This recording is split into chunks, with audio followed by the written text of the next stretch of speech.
Bonjour. Notre voyage en Égypte a permis de faire le lien avec nos mystères de Dromon dans les Alpes de Haute-Provence. Le Dromon lui-même représente la pyramide de Khéops, Osiris, mais aussi le Béliel, le Babouin, Thoth-Hermès et également Enoch ainsi qu'Idris. Il n'y a plus rien dans le tombeau qui n'est pas un tombeau. Les dieux et hommes de science sont partis, mais ont laissé un savoir, une mémoire mathématique.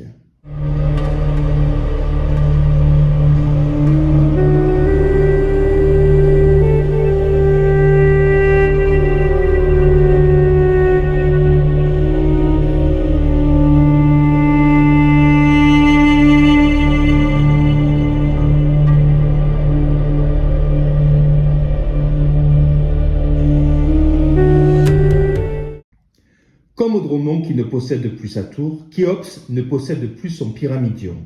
Les têtes sont tombées. La pyramide Képhren représente Seth et Mykérinos, le premier Adam.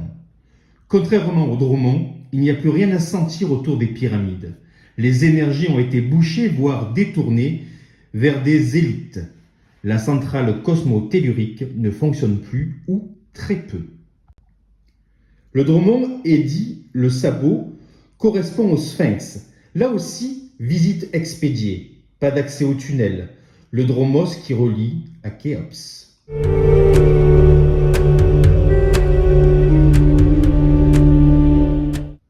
Cependant, on peut ressentir des tulkus, définis par René Guénon, mort au Caire, aux pyramides de Saqqara. Là, sur le site et au tréfonds d'une sépulture, la magie des spélugues opère encore.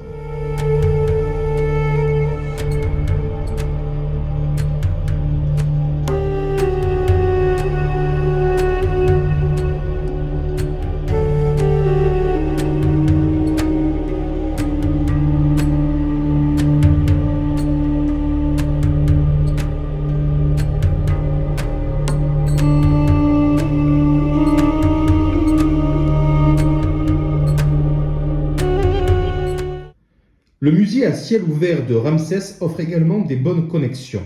11h11 à ce moment-là, comme sur tous les prochains édifices.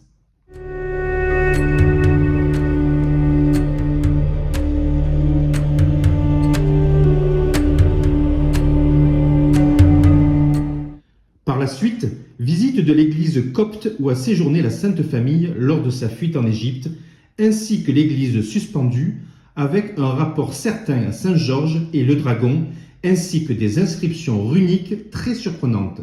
Un lien avec l'odinisme ?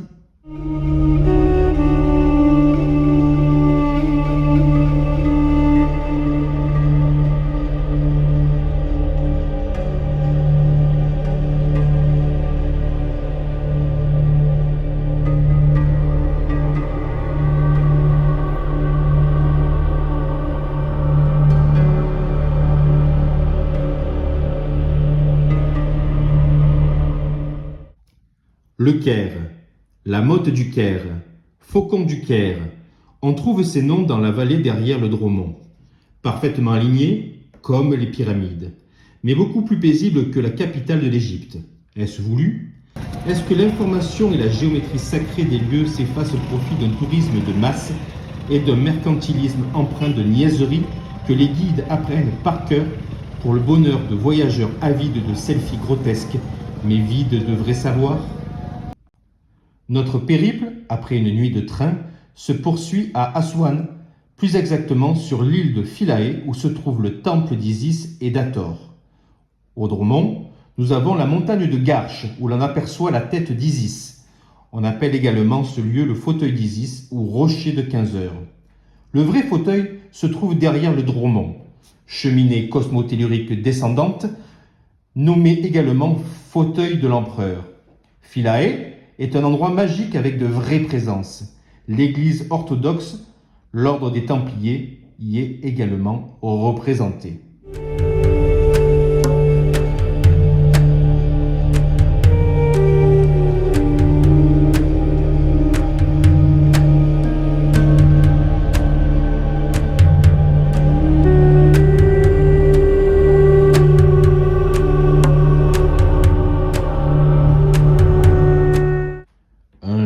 sur un trône, le dieu Sekhmet.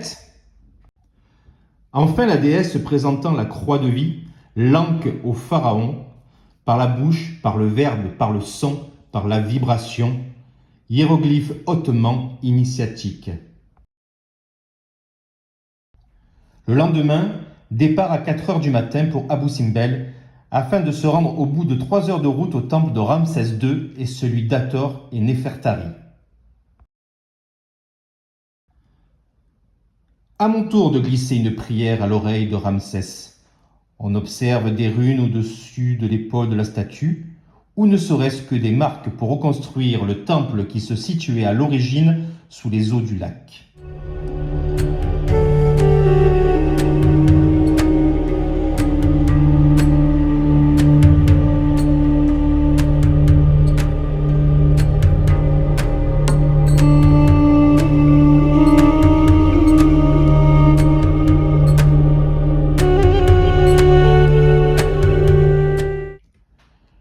Le temple des déesses, mais avec toutefois l'omniprésence du dieu mâle.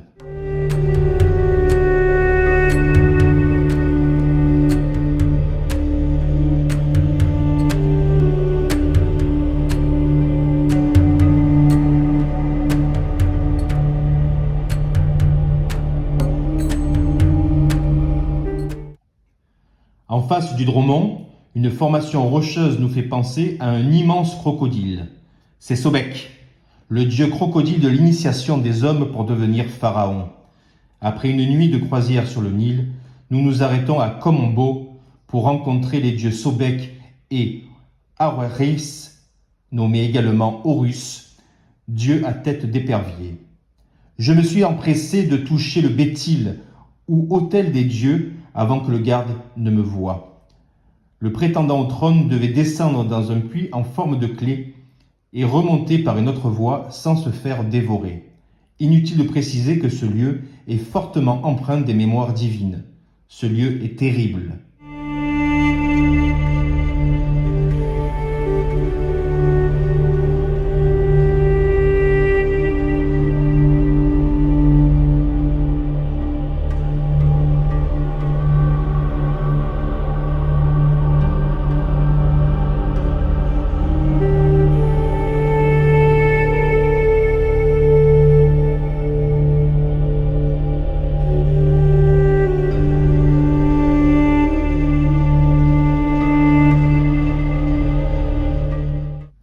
Continuant notre descente du Nil, nous voici à Edfou, au temple d'Horus. La croix de vie et l'initiation sont également bien présents. J'en profite pour me recueillir dans une chambre et adresser mes prières à Horus, dieu du savoir et de la connaissance, Osiris réincarné, dans une petite alcôve dédiée à cela. La nuit sur le Nil aura des réponses oniriques fantastiques.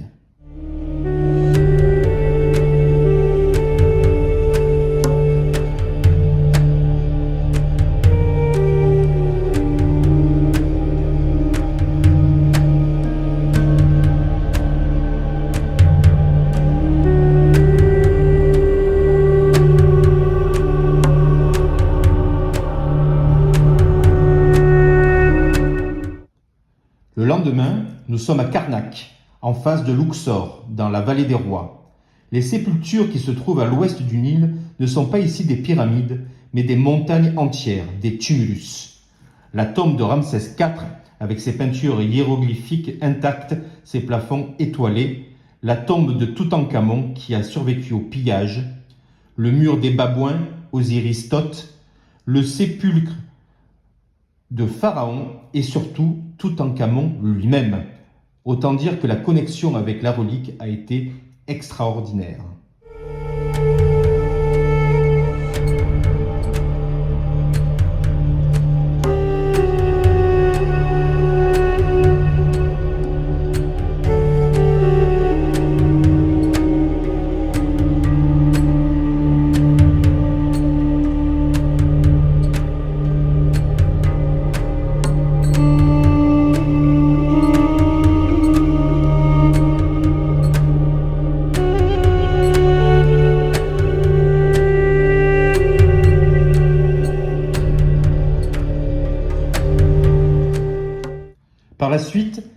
tombe de Ramsès III.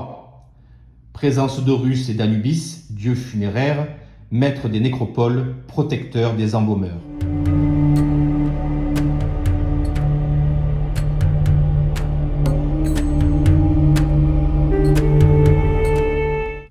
Tombe de Meremptah, héritier de Geb, 13e et seul survivant, fils de Ramsès, et de Isis Népheret, scribe royal et général en chef. Ptah est le dieu créateur. Il conçoit le monde par la pensée de son cœur et donne la vie par la magie de son verbe.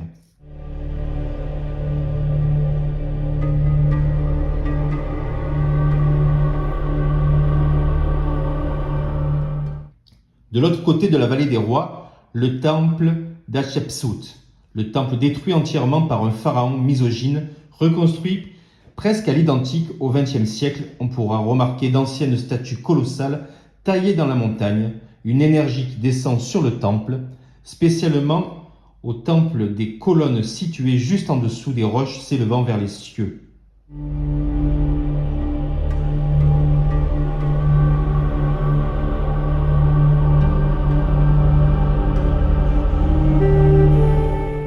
Au pied du temple, restaient longtemps sous les eaux du Nil les colosses de même nom.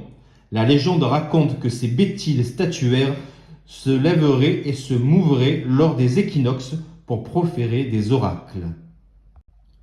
Un peu de hauteur en ballon pour mieux appréhender cette Théopolis d'Égypte, en écho à la Théopolis de Dardanus au Dromon.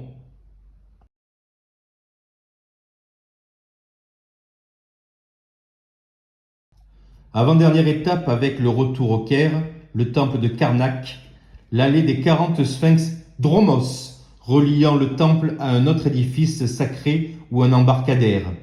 Même supposition du sphinx de Gizeh à la pyramide, ainsi que la crypte de la chapelle de Dromon au sommet du rocher, là où résiderait un souterrain des âmes emprunté par les Antonins. Les tours du temple ainsi que les obélisques semblent être d'immenses catalyseurs d'énergie, connectant les initiés aux dieux. Des portes sur d'autres mondes, des bétiles de connexion, le scarabée sacré au bord du lac relié au Nil.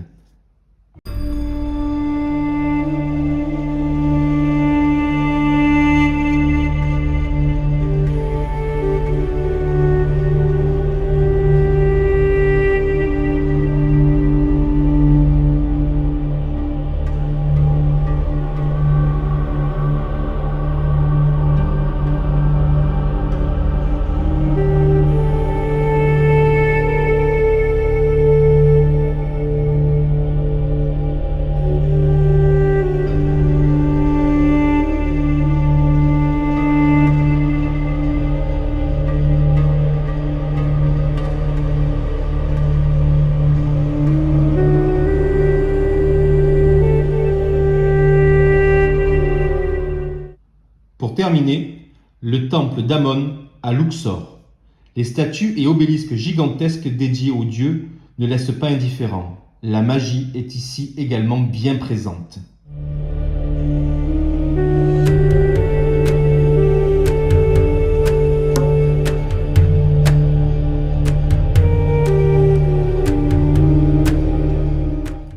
Enfin, la vue de l'autel sur la Théopolis de la vallée des rois et l'aurore sur le Nil de Luxor.